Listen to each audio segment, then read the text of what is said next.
morning, good afternoon, good evening, and good night. Thank you so much for downloading the Faith Life Podcast. I am your host, Pastor Nathan, here with my co-host, Pastor Matt. I'm back. Hey, guys. I don't have to just talk to myself for an hour again. I'm so excited, guys. I mean, let's be honest. You just talk to yourself all the time anyway. I do, but it's just we filmed it last week. It's not on camera. Exactly. Yeah. So, Matt, how was your week away at the Camp of Summer? So relaxing. Was it? No. I wouldn't think so. It was good, though. It's an exhausting week because I like sleep. Yep. But like midnight to 5 was my average sleep factor. Ooh. And not good. In a not temperature controlled space. That's not my mattress. And I'm really old, you guys. And so that's it's all miserable. But it was a really good week. It was great spending time with the students and being a part of their journey of growth throughout the week. So I love it. Yeah. Well, if you are just joining us for the first time, this is the Faith Life Podcast where we talk through all the issues that you need to know as you, as a Christian, engage with our community, your community, wherever you are, whoever you are. How do you go out, interact with those around you from a Christian perspective, figuring out that best way to look more like Jesus and help others do the same. If you have not done so already, please take a minute, leave us a 5-star review on Apple Podcasts, on Spotify, or wherever you downloaded this. And if you're watching on YouTube, go ahead and subscribe right now. Hit like on the video. Leave us a comment below. We would love to hear from you. You can also email us, podcast@dfchurch.com. That's podcast@dfchurch.com. Now, Matt. Yes. The time has come. We're going to jump right in today. We're not doing news. We are going right into our main topic today because this is a unique time. And generally, I bring the topic and you respond to it. And this week we're doing it different. You've brought the topic today for me to respond to, and this is kind of your revenge, right? We did a Can You Beat Pastor Matt episode on Bible trivia a few weeks ago, and this week we're flipping it around. And sadly, the answer was yes. I did so bad. I got 18 out of 30. 18 out of 30. That's not that bad. Isn't that a D? No. D for diploma. D's get degrees. Oh my goodness. I mean, yeah. And weren't we talking a while ago about how they were trying to change that in California anyway, where like a D was 30% or something? Yeah. We were talking about that. All right. Here's the thing. I don't know if I'm going to do much better, and I'm a little bit nervous. Yeah. I'm a little bit nervous that you've secretly prepared very difficult questions, but we'll see. So, Matt. What's up? Let's jump in. All right, I'm ready. Yeah, so I'm following the same format. And my computer's open right here. I'm not using it. It's just because I'm running the recording software. I won't touch it. You can look at the screen, Matt. He secretly has it like listening, processing all of my words. I have AI open. Yeah. And I said, just answer the questions that Matt said. Okay. No. All right. So last time when you quizzed me, you gave me 6 different categories. Okay. I tried to follow those categories with some new questions. Okay. We might have some of the same answers because whose wedding was that? Whose wedding was it? Whose wedding? That was the dumbest question ever, and I still got it right. All right. Are you ready? Boy. Category number 1. I'm so nervous. It's test anxiety, right? It's like I might know these answers, but now that you're asking me, I might be more stressed for you now than I was for me. That's not good. All right. Category number 1, Old Testament adventures. And I'll give it a space so that you watching at home, try to answer along and reply in the comments or email us. Tell us how well you did. Love it. What prophet called down fire on Mount Carmel in a contest with Baal's prophets?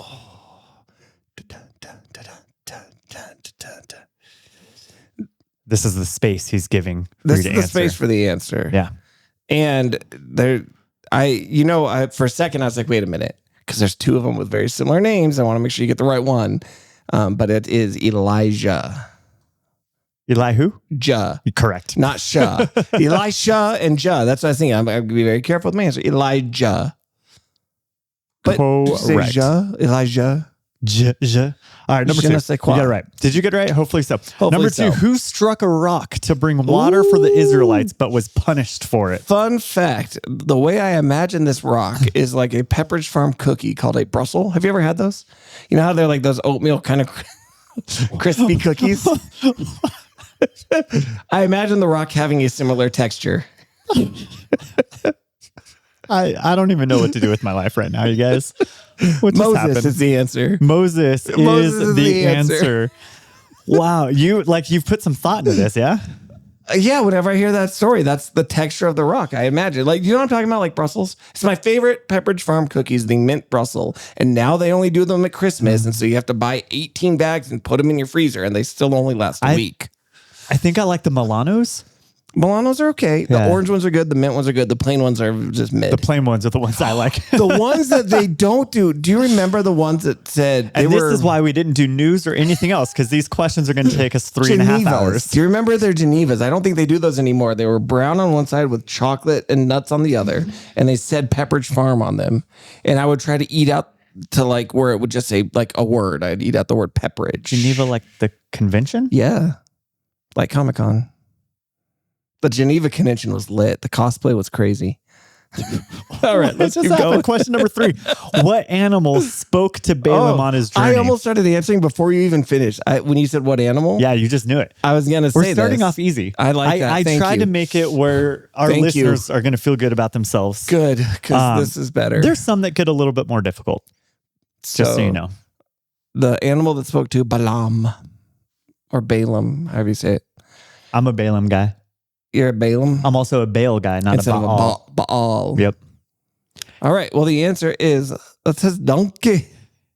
That is correct. I'm a donkey. Do you want to know why I say Baal? Yeah. Because in the year of our Lord 2002, I was giving one of my first lessons. Okay. And it was about this story. With Baal's prophets. And every time I said it differently.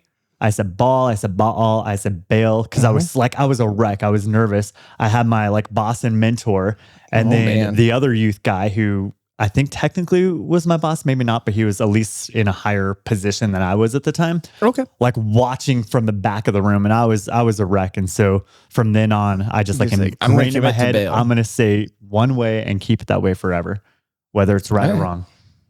Because then at least I'm consistent. All right, question number 4. Quattro. Which king saw the writing on the wall predicting his downfall? Oh, this is in the book of Daniel. Giving it a second for the people at home. The writing said Mina Tekel or something. It was a disembodied hand that did it. And I want to... wait a minute. There's two. Now I'm second guessing myself. There's 2 options here. Okay.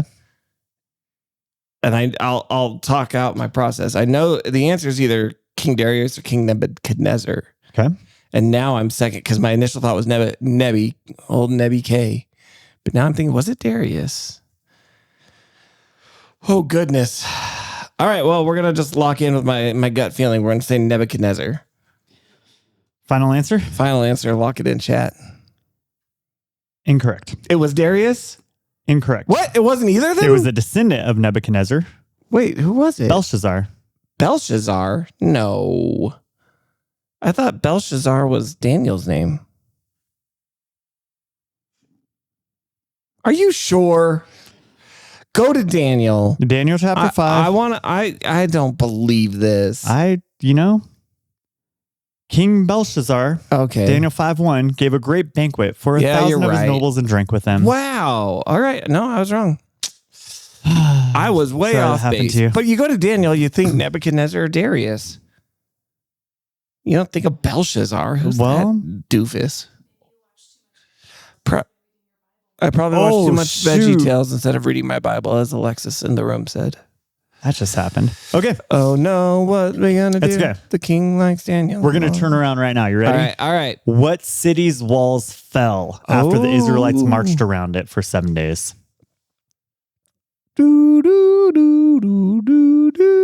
Fun story about that. When the movie The Passion of the Christ came out, there was a religious group that was upset about it at our theater here in town in Fort Collins. And they did not like this movie, which is weird because it's a movie about Jesus, but they didn't like it. And they wanted to march around our theater blowing little trumpets because they thought it was going to knock our theater down. True story.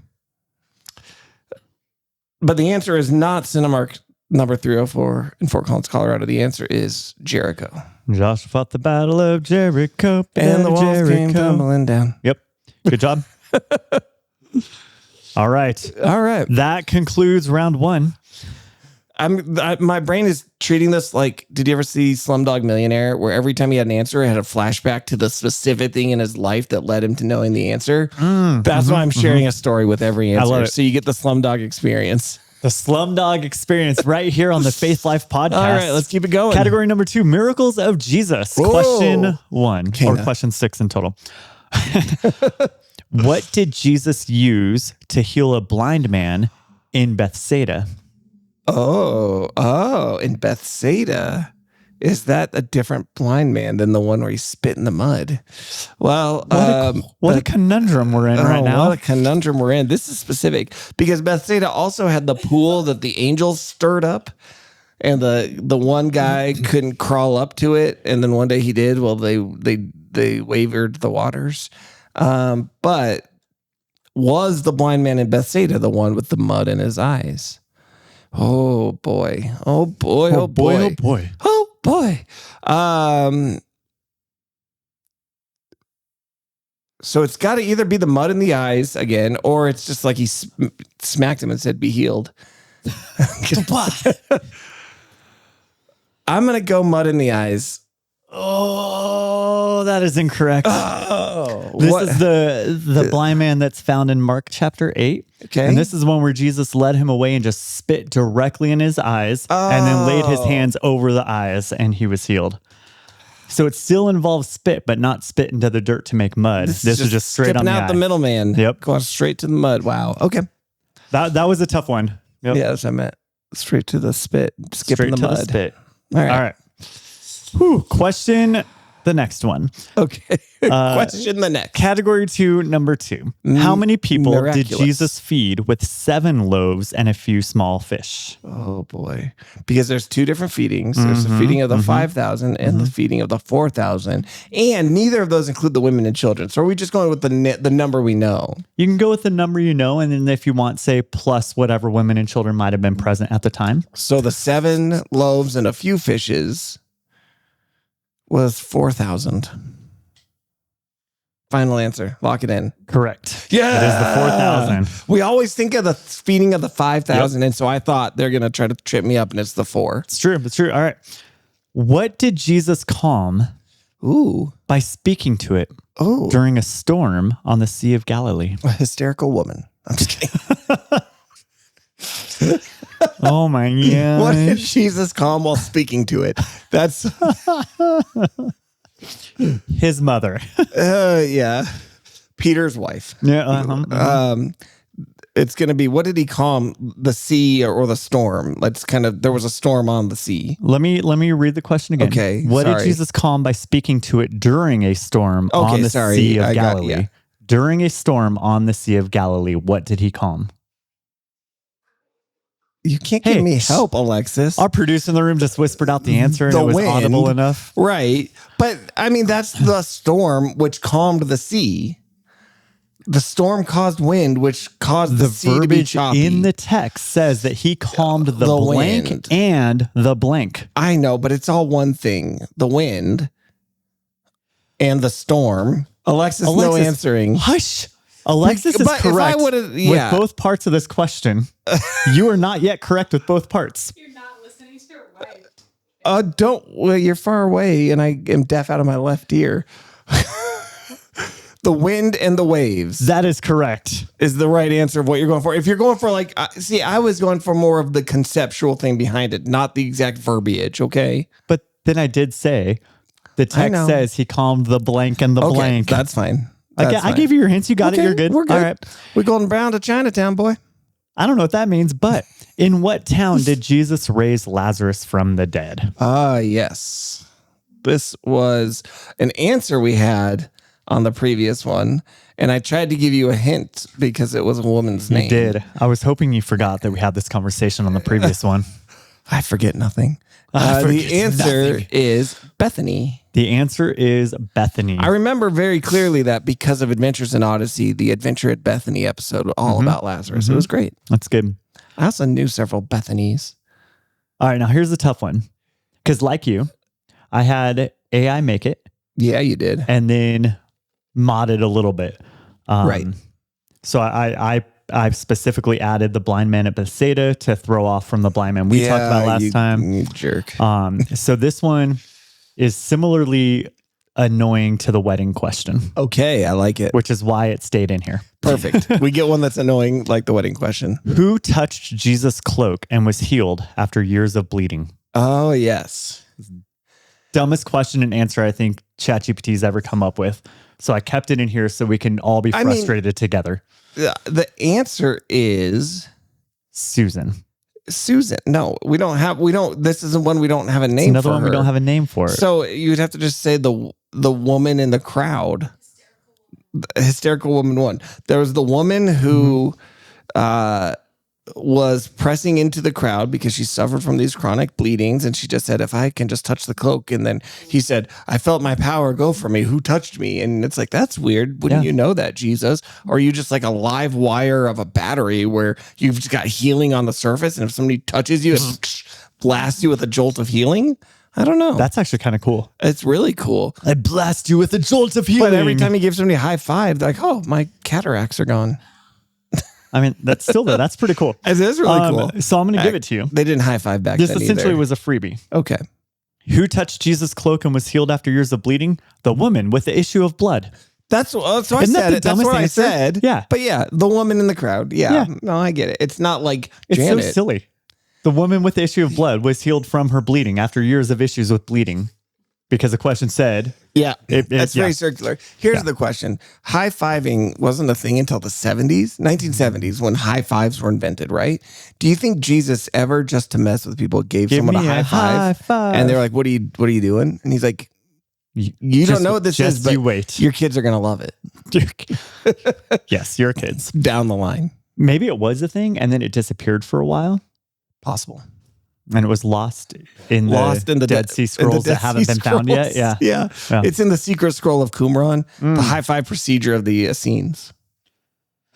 All right, we're moving on to the next category. Category 3. Wait, what's my score so far? How many have I missed? You have missed 2 so far. Oof, you're doing good. You're doing great. All right, I was going for a perfect record, but no. Famous first lines. Oh, boy. No, this is easy. Okay. Super easy. In fact, easier than I think what you gave me, because I just want to know what book of the Bible starts this way.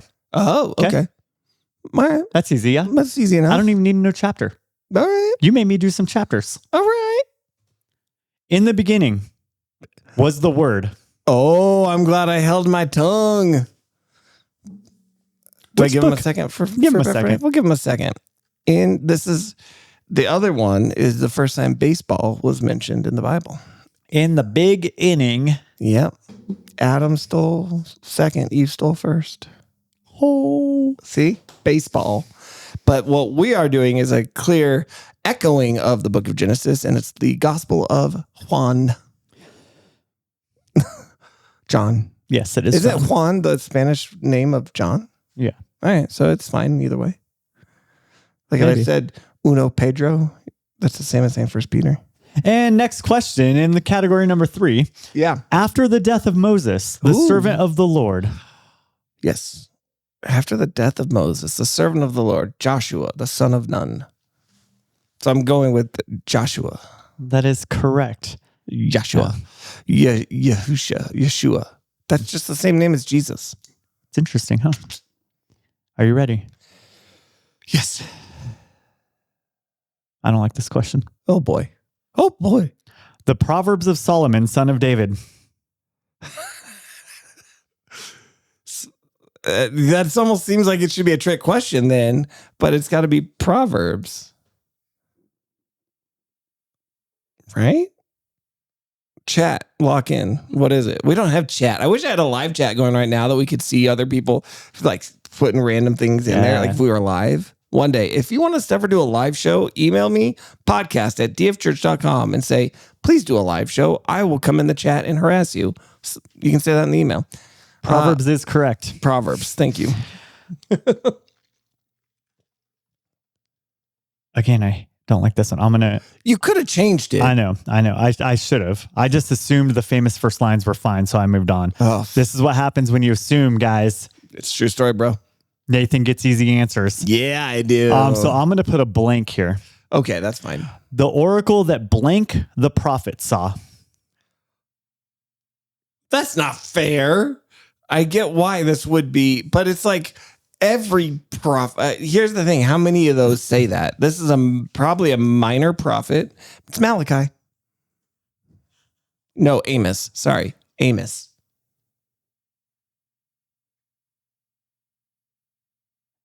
Incorrect. Darn it. How many of the prophet books start this way, though? Habakkuk. Okay. And Malachi. But Malachi says the oracle of the word of the Lord to Israel by Malachi. Okay. Habakkuk says the oracle that Habakkuk the prophet saw, or Habakkuk, but I'm a Habakkuk kind of guy. All right. That's tough. Last one of which book? Okay. Are you ready? Yeah. I accidentally gave you credit for getting that one right. All right. Well. Now there arose a new king over Egypt. Deliver us. There's a land you promised us. Deliver us. This is Exodus. This is Exodus. But I was singing the Prince of Egypt song. You were singing the Prince of Egypt song. All right. Category number 4.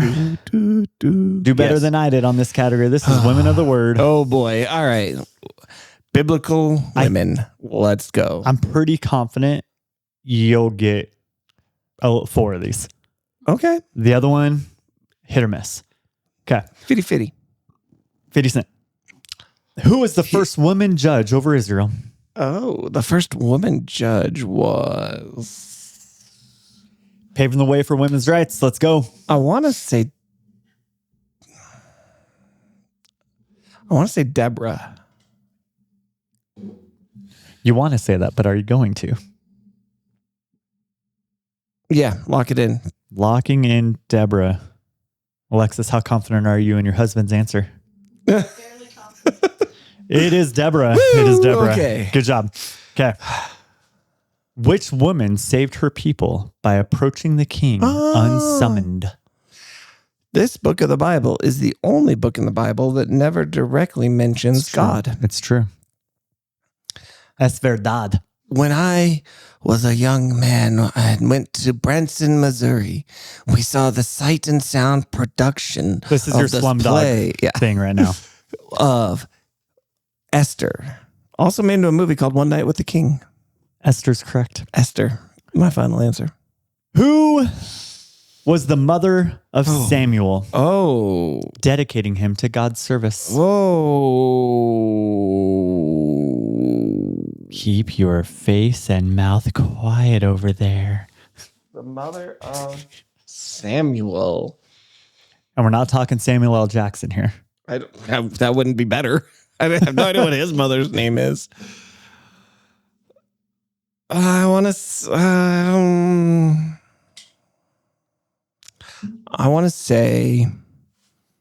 I don't think this is right though. I don't know. Rebecca.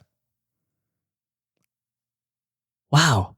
No, that's incorrect. I was going to got say. excited for a second. I got excited for a second. It is Hannah. Hannah. Yeah. I should have known That's that. okay. I'm That's okay. sorry to all the Hannahs in the world.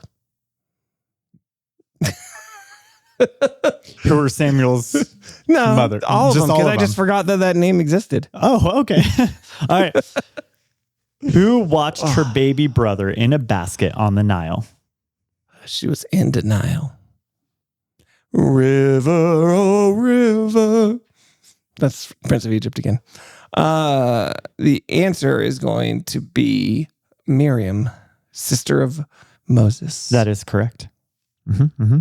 Da, da, da, da, da. So here's a lesson I'm learning right now. Yeah. Watching movies apparently helps you with your Bible trivia.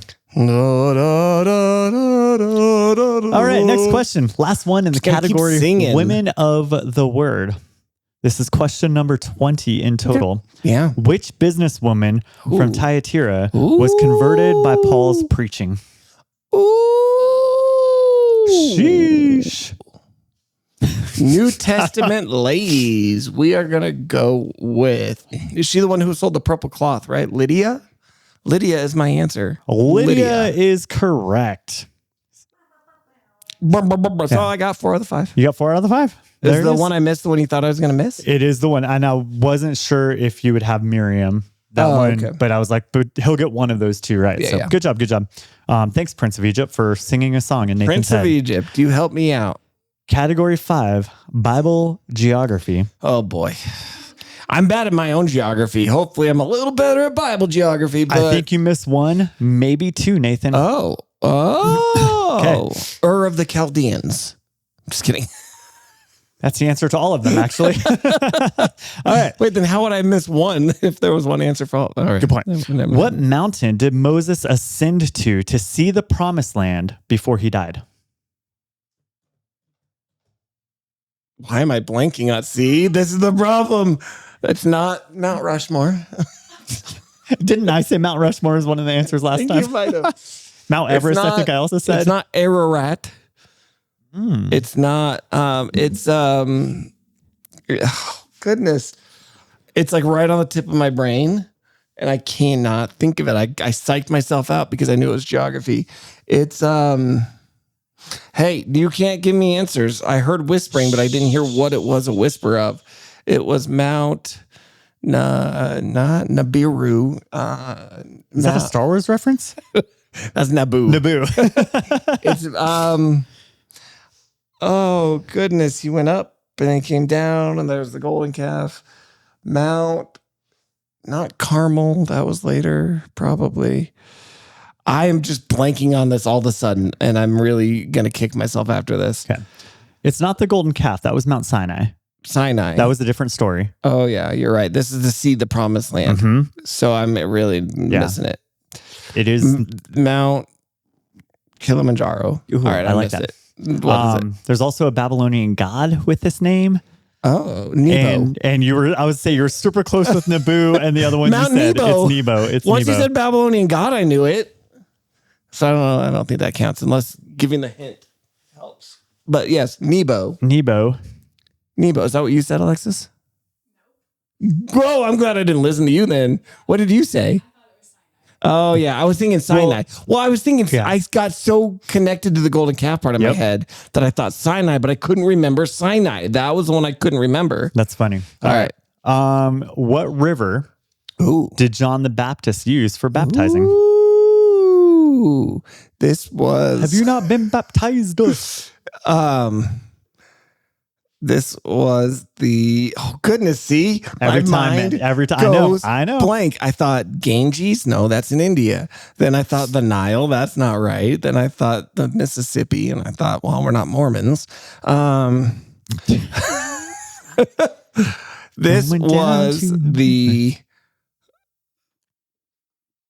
not the Sea of Galilee. Why am I blanking on rivers names? River of Galilee. River of Galilee. The Galilean River. My mind psyched myself out, and I immediately forgot all geography pertinent to this. Yeah, because clearly I'm remembering all these other geographical rivers. It's the Jordan.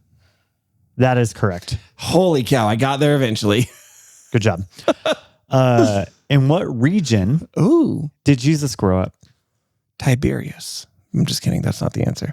The region of Nazareth. Is that the city?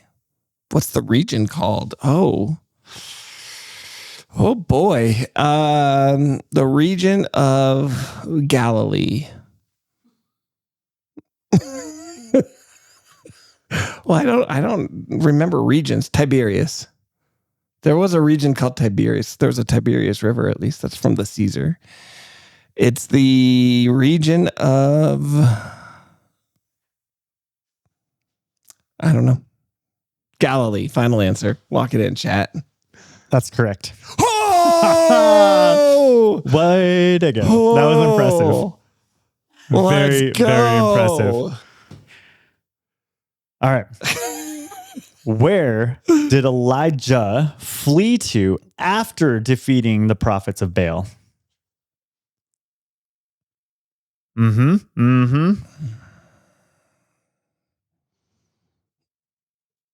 the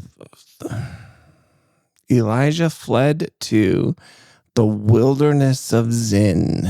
No, that's where the Israelites wandered.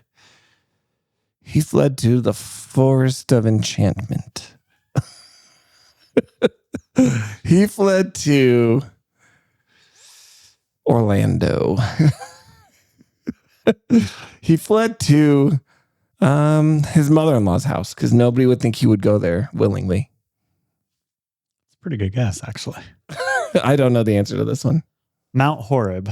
I would have also accepted Mount Sinai. Are they the same place? Mm-hmm. Why have they changed the name? Because they wanted to. They wanted to. All right. No. All right. Well, I wasn't going to get there through slumdogging. So that was one of the ones I thought you would get wrong. Yep. And then Nebo, the first one I thought you would get wrong. So I'm really glad you found Jordan and found Galilee. Yeah. Eventually you got there. Hey, I got to Nebo once you gave me the hint. I think I should at least get a partial credit. Half point? Sure. All right. He gets 0.5, everybody. All right. What city was Paul traveling to when he encountered Jesus? Paul was walking on the road to... I'm giving it a You're going to give him a beat, right? Damascus. That is correct. I like that. That's good. Category 6, numbers and facts. Yeah. I'm glad to be out of geography. All facts, no printer. Here we go. You ready? Hash brown, no filter. You are going to get all 5 of these correct. Oh boy, that's a lot of pressure, sir. If you don't, we're all sad for you. Okay, that's fair. Extra pressure for you. All right, how many times did Peter deny Jesus before the rooster crowed? So this is a fun fact that some people who try to do like overly strict literal harmonizations say because of slight variances in some of the tertiary details that he had to eventually do it like 12 times, 12 denials. But that's just silly. You don't need to just say he did it the right number of times, which was thrice. Thrice is correct. That was a big roundabout answer to get to 3. Well, I was giving it time for people to think.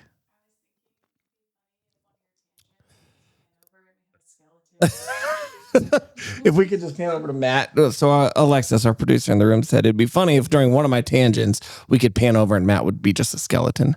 It's possible. I could make it happen in post-production, but that would take a lot of time. Do we really have the time for that? Probably not. Speaking of time, how many days did Jonah spend in the belly of the great fish?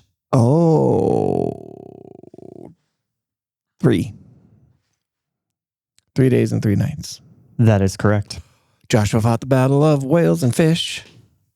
Jonah fought the battle of... No, Joshua did too. All right. He threw a whale at Jericho. That's what knocked the walls down. Speaking of Jericho, ooh. How many years did the Israelites wander in the wilderness? Oh. Did they get lost, or was it like they knew where to go, but there was like an invisible boom, boom, boom, like when you get to the edge of a video game and it can't go any further and you just can't walk? You reach the edge of the map type thing? Yeah. During those 40 years of wandering. Is that your answer or something? That's my answer. All right, that's correct. Yeah. Okay. 40 Question years. number 29. It's been 80. Whoa. How many books are there in the Bible? 66. You did not give anyone a beat for that. I did not give anyone a beat. That's Sorry. okay. I wanted to say it before I forgot it. That is correct. And question 30. Is this the final one? This is the final one. Some bonus I do have ones. a bonus round. Okay. Yep. Yeah. How many days was Jesus tempted in the wilderness? Oh, it's the same as the Israelites being tempted in the desert. 40 days. Not years. He did not get tempted for 40 years. It'd be a long time. That would be a long time. 40 days. It's been 40 years. Yeah, but 40 that's days why. is correct. It's a throwback to the Israelites. Numerology in the Bible is kind of fun. Take a look. Okay. What? Great All right, job. so what's my final score? 1, 2, 3, 4, 5 and a half. 6. 24, Nathan. 24. And a half? 24 and a half. Yes. 24 and a half. That's good. That's good. Awesome. All right. All right. Now, are these bonus ones like really hard? These are trickier. I'm going to say 2 of them you're getting wrong. Whoa. How many are there? 5. There's just 5. Okay. This is just the difficult category. Okay. Okay. All right. What was the name of Moses' mother? Moses's mother. It's Yocha.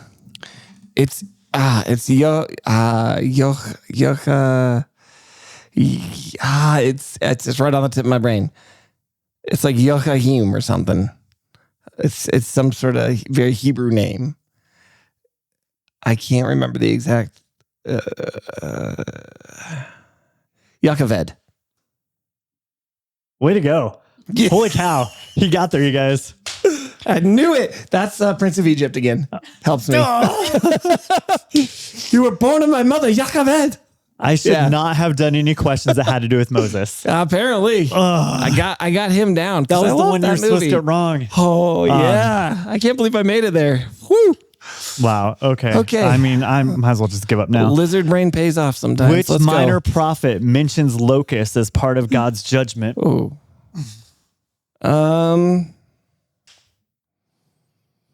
I know it's yeah,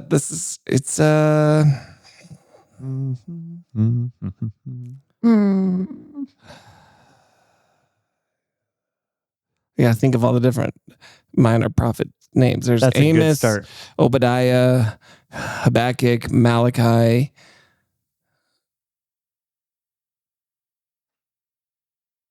We're going to say,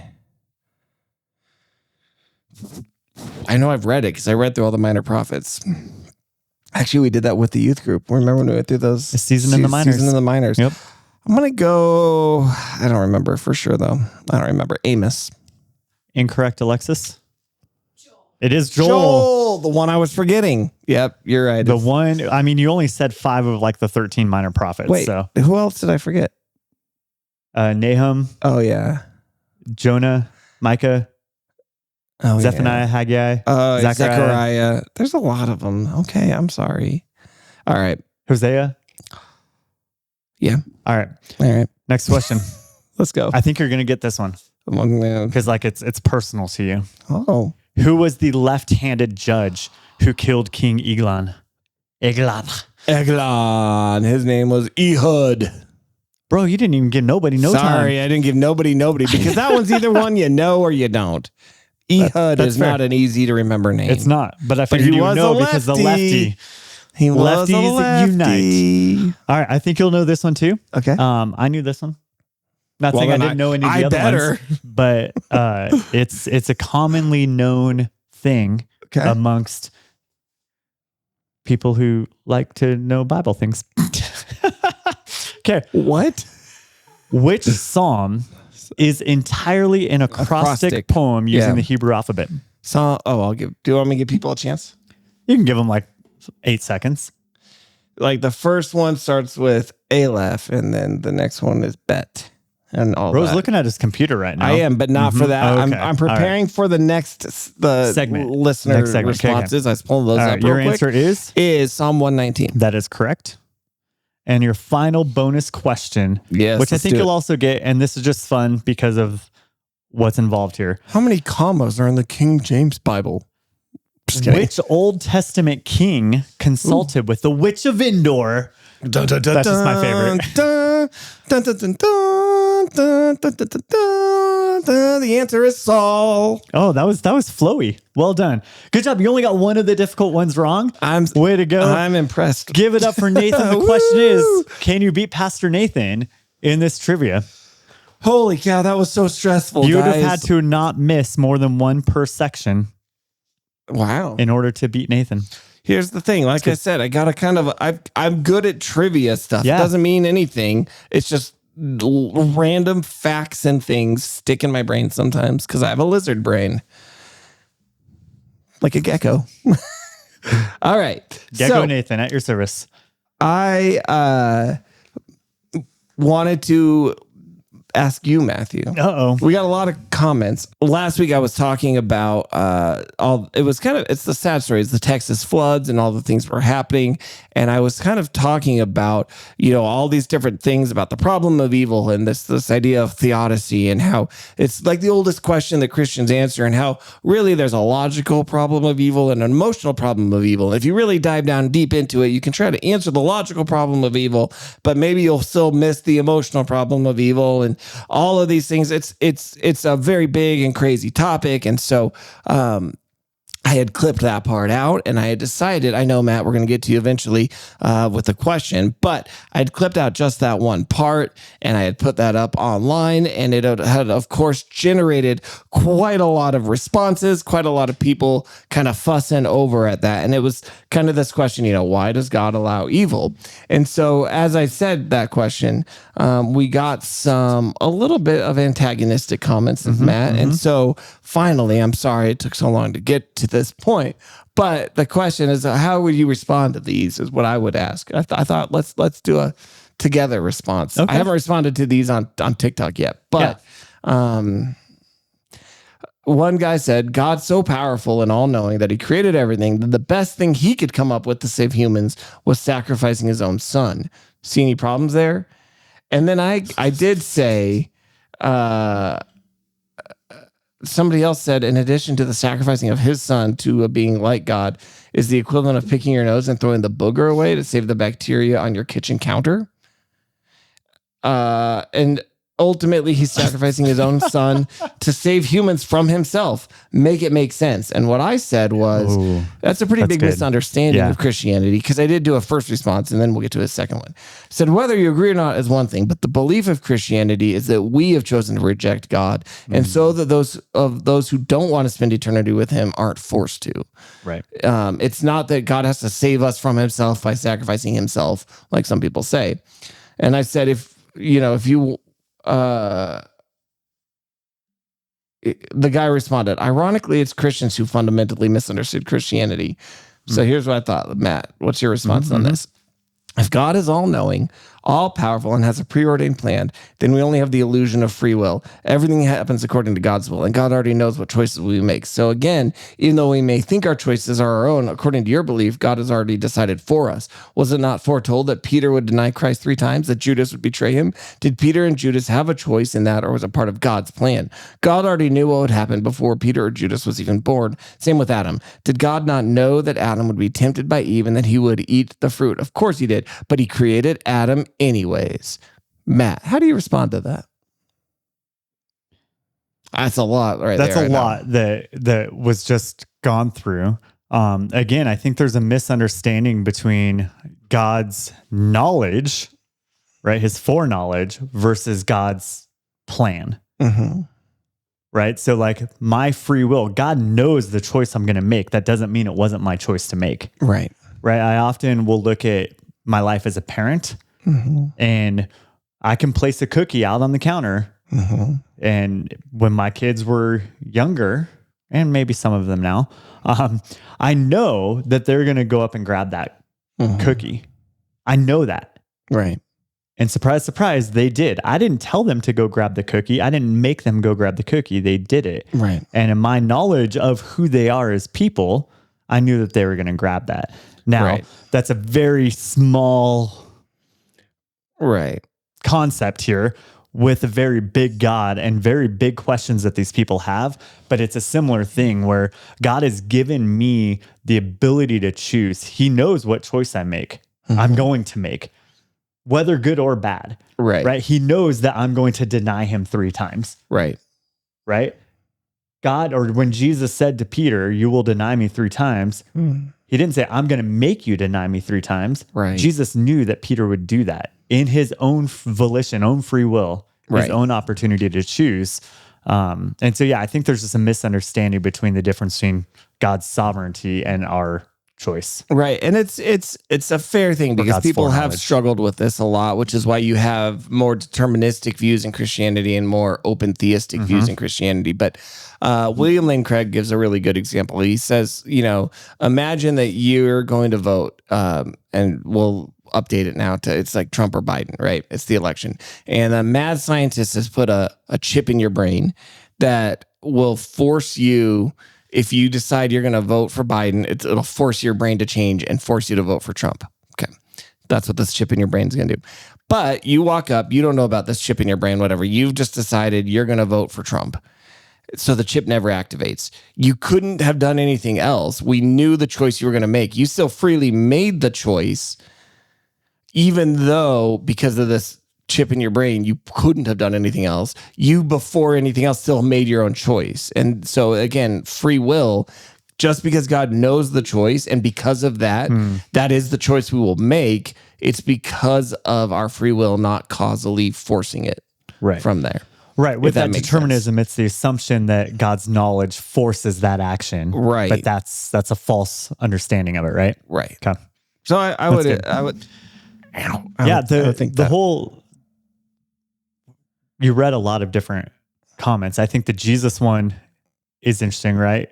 Yeah. Like God sacrificed his son. Yeah. See, and that's what's funny is they didn't even come back to that. And I thought, well, that's the people don't want to really think through the logical necessity of God being perfectly just and God being perfectly loving, and how because of that, it's not that God is just deciding. And it's like, again, the problem of evil, when we see evil things happening in the world, there was other comments on here that were just like, why does God not only let evil things happen, but condone them? Or, these ideas that evil things happen and God should do something about it. And it's like, so you want the justice, but then they say, but why does God force anybody to, have a punishment for their sin? Well, because that's justice. And so it's a tough thing, and it's bigger than a 30-second soundbite on TikTok. But hopefully, I might start commenting and replying to some of these, because I think there's some good discussion to be had. I just don't know if anybody really wants to have it online, but I'm hoping so. And so we'll be replying to those, but at the very least, unpacking it a little bit more in depth on here, I thought would be good. But yeah, it's interesting that the other people, I just pulled it up to see, didn't actually respond. It's one, like the guy who made that first comment never replied to anything else. Right. Two other people did. Right. And then one of those people replied twice, like replied back to to some of your comments. They just don't want, or I guess two of them did. They just want to make a comment, but not actually engage in dialogue. So, well, that is all the time we have for today, but please email us podcast@dfchurch.com. Let us know how you did with the Bible trivia, and we will see you next week. Bye, guys.